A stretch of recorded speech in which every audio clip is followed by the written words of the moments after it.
సీత, నువ్వే చేశాను కదా సీత, నా కోపిక చచ్చిపోయింది సీత. నాకు తెలుసు సీత, నేను చాలా బాధ పెట్టినా. నీతో ఎప్పుడు ప్రేమగా మాట్లాడలేదు, ఎప్పుడు అరుస్తానే ఉంటే.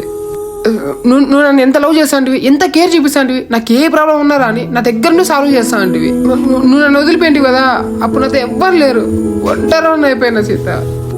సీత, నేను రియలైజ్ అయినా నువ్వు లేకుండా ఉండలేకపోతున్నా సీత. సీత, ఏమన్నా మాట్లాడు, నీతోనే మాట్లాడతాన్నా, ఏమన్నా చెప్పు సీత. నీకేమనిపిస్తుంది? నువ్వు ఒంటరినివనా? ముందు కూడా నీతోనే ఉన్నా, ఇప్పుడు ఉన్నా. రాత్రంతా నీ గురించి ఆలోచిస్తా అంట. ఆ రోజు నీ సారీ లెటర్ వచ్చింది, నువ్వు మా అక్కతో మాట్లాడేది కూడా నేను విన్నా. నీకు తెలియంది ఏమంటే నువ్వెంత బాధపడ్డావో నేను అంతే బాధపడ్డా. నాకేం ఆలోచనలు వచ్చాయో అదే ఆలోచన నీకు కూడా వచ్చాయి. ఇంకా నీకు కూడా ఒక ఛాన్స్ ఇద్దాం అనుకున్నా. సీత, సీత, మళ్ళీ ఎంతగా ప్రేమిస్తానావా సీత? నేను ఎంత బాధ పెట్టింటా, మళ్ళీ ఇంత జరిగినా కూడా నా గురించి ఆలోచిస్తున్నావా సీత?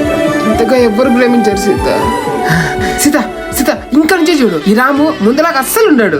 నేను నిజంగానే మారిపోయినా సీత. ఇప్పటి నుండి నీ గురించి రెస్పెక్ట్ ఇస్తా, నీతో మంచిగా బిహేవ్ చేస్తా, నేను ఇంక నుంచి చాలా బాగా చూసుకుంటా సీత. అదంతా వదిలే, ఈ పూలు ఎవరి కోసం తెచ్చావు? నా కోసం.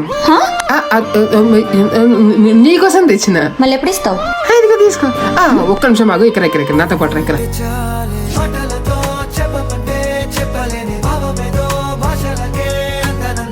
రామ్ సీత ఇంకెప్పటికీ విడిపోలేరు. ఒక్క నిమిషం చూడరామ్, నేను నీతో మూవ్ అవడానికి టైం పడుతుంది. నీ మీద పూర్తి నమ్మకం వచ్చే వరకు మనం డిస్టెన్స్ మెయింటైన్ చేద్దాం. సరే, నీకు ఎంత కాసినంత టైం తీసుకో, దాంట్లో ఏముంది. నువ్వు కొంచెం దూరం ఉంటే ఏముంది, నా దగ్గరే ఉంటావు కదా, అది చాలు. నా ప్రాణ